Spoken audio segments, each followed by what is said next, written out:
Is Michael Kearney. He's the President CEO of Mullen and Lonigan Housing Consultant. Next is Frederick Wolf, who is the legal counsel for Community Homes. And I believe most of you know our architect that we've selected, Robert Hoff. And I'm Charlie Rush. On behalf of Community Homes, I would like to thank each one of the commissioners for making a visit to Willow Terrace within the last 2 or 3 weeks. And hearing a little bit about our story. I would like to just start off by saying, and I'm looking at item number 15 in the market study itself, and Willow Terrace, we are seeking to preserve this property as affordable housing for low-income persons here in the county, as we have been doing for the past almost 43 years. But the market analyst answered the question in this way, and it's kind of a nice summary. Since there is a limited inventory of very affordable housing for seniors, it is imperative that the existing senior inventory be maintained and updated. All of the market area's subsidized communities are fully occupied or processing applicants from wait lists of approximately 1 year or more. There are 210 elderly applicants currently on the Section 8 waiting list with incomes below 30% of median income, indicating that the Housing Authority, this is the Housing Authority's waiting list that has 210 people on its list, cannot meet the demand for subsidized housing for all of the extremely low-income elderly residents in Lebanon. Willow Terrace is over 40 years old and requires extensive renovations for building systems and superstructure, plus modernizing individual apartments. The funds obtained under the low-income housing tax credit financing program will enable the property owners to undertake these long overdue repairs and renovations. When finished, Willow Terrace will provide vastly improved affordable housing for a population that is presently underserved. Even with the 100 units we have here, we'll be capturing only about 3.4%, I believe it is, of the entire universe that's presently exists here in Lebanon County. We're not adding any units. Right, so you're not really preserving.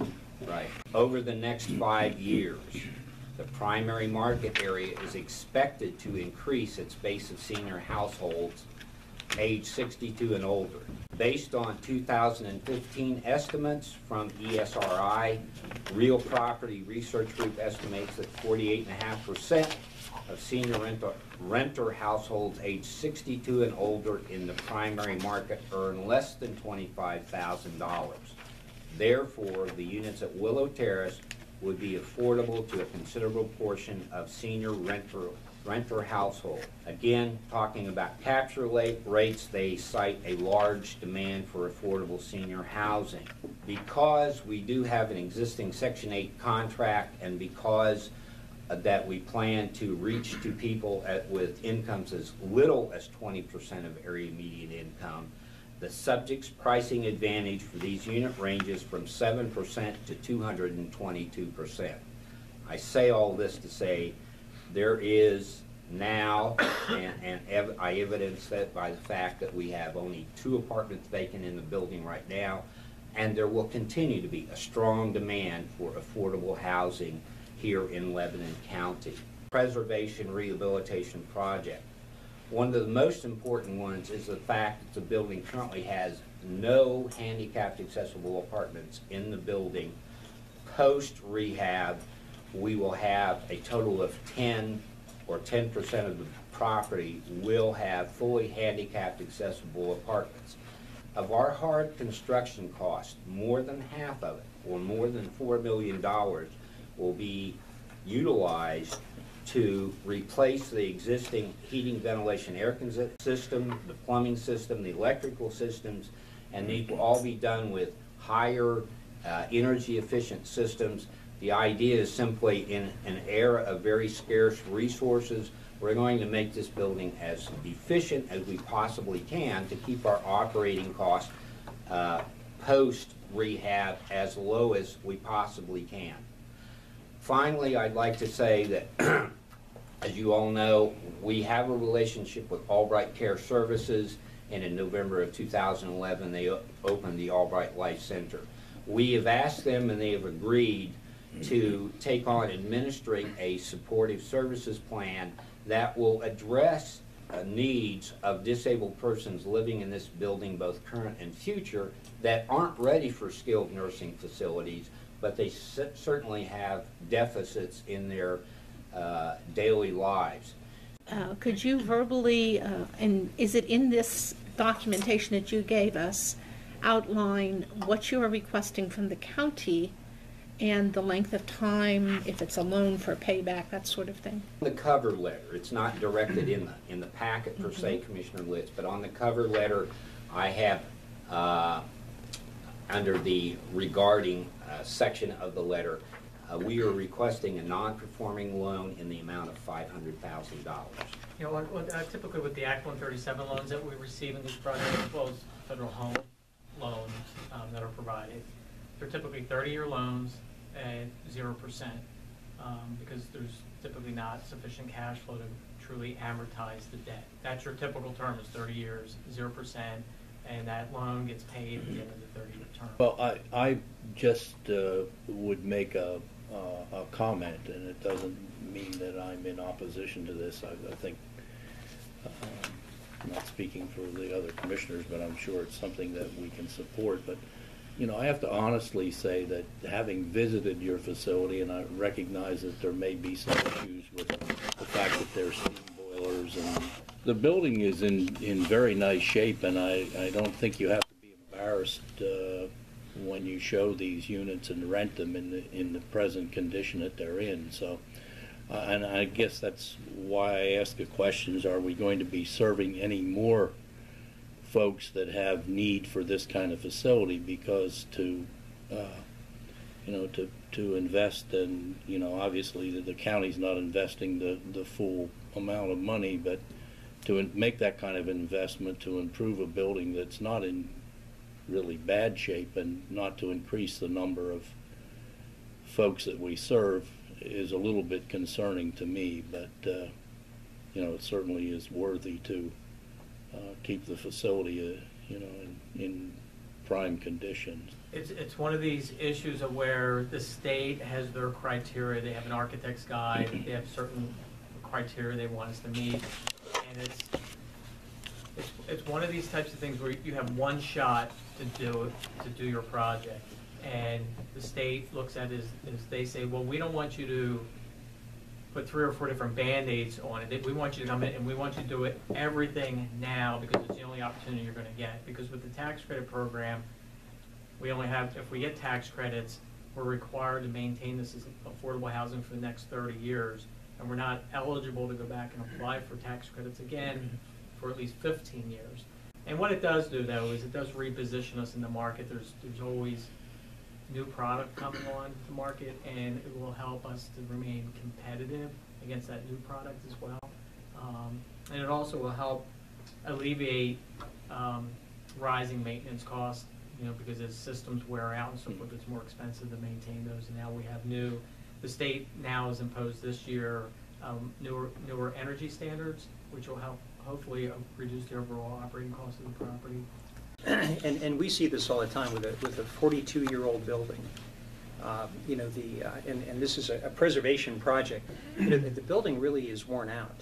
It's the same thing that we dealt with here at the courthouse when we had to redo all the mechanical system, because mechanical systems only have a life expectancy of 30 to 35 years, and we've actually exceeded that and whatever, but the parts become impossible to get.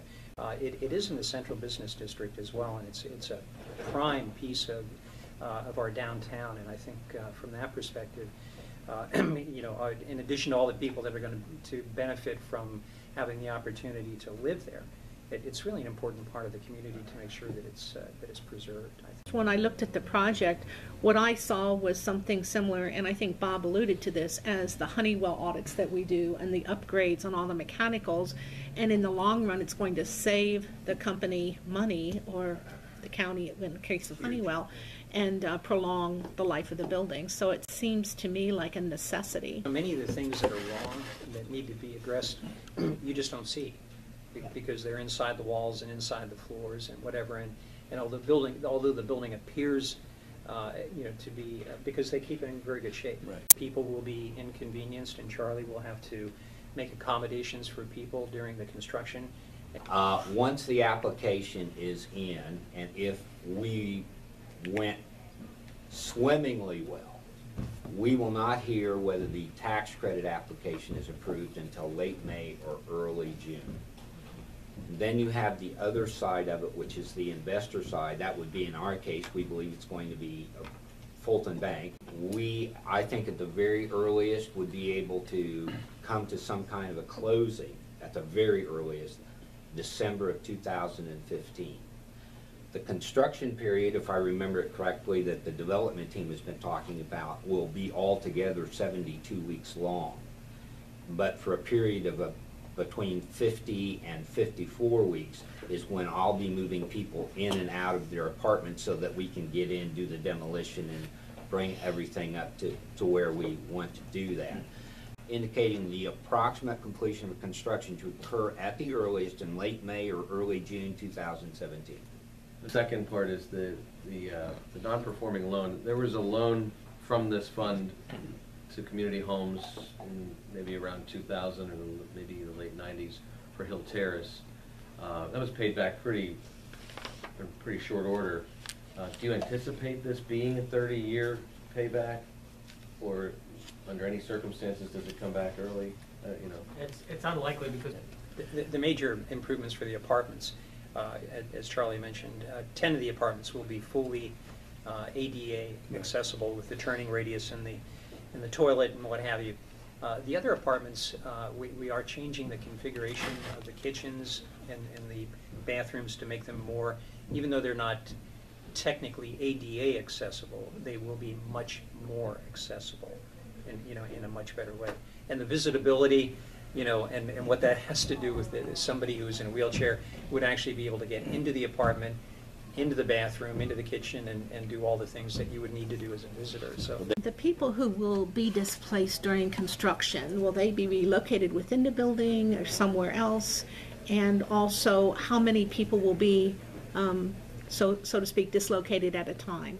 Well, Commissioner Litz, if you recall where the elevators are, that's a nice demarcation point to split the hallways into two, and there's 5 apartments on each side of the elevators. Mm-hmm. So the plan is to start up at the top floor, the 11th floor. We'll take 5 apartments. We'll put up a visqueen and frame barrier to keep down the construction noise and dirt.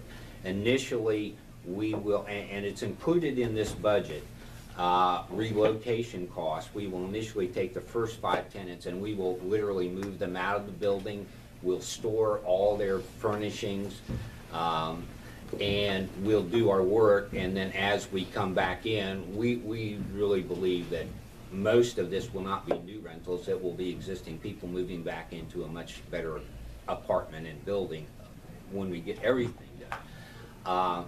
Later on, we can see that there may be some lags as far as construction schedule and move in and move out. And what I mean lags, that we'll have an apartment available that we can move a tenant back into, and instead of having to put them up in one of our local hotels, for a period of 3 to 4 weeks, we will have them another apartment available for them to move back into.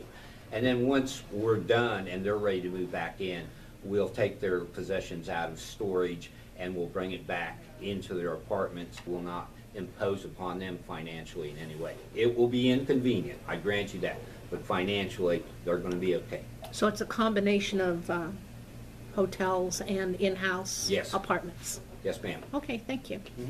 Betsy Bowman, Executive Director, Lebanon County Redevelopment Authority, and this is Dan Lyons from the Redevelopment Authority. He's has been with the authority for about 1.5 years now. Non-performing loan, 30-year loan. The first one being from Community Homes, $500,000 for the rehabilitation of Willow Terrace, of all of the units there, not increasing the size of it, but simply improving or remodeling and modeling the housing stock that's already there. And secondly was from Community Basics Incorporated to undertake the development of a 62-unit affordable housing complex in Quentin, right along 72, a bit south of Quentin. Their total project cost is $13 million approximately, and they're looking for a $150,000 allocation from Affordable Housing Fund. They are both going to be submitting applications to the Pennsylvania Housing Finance Agency. If you were to act on either or both of these today, they would go from the $2 million allocation or available funds over to the receivables, with the expectation that in 30 years you would, the fund would be paid back. Do I have a motion for the community homes loan of $500,000? So moved. Second? It's been moved and seconded to approve a loan to community homes for $500,000. All those in favor indicate by saying aye. Aye. Opposed? So ordered.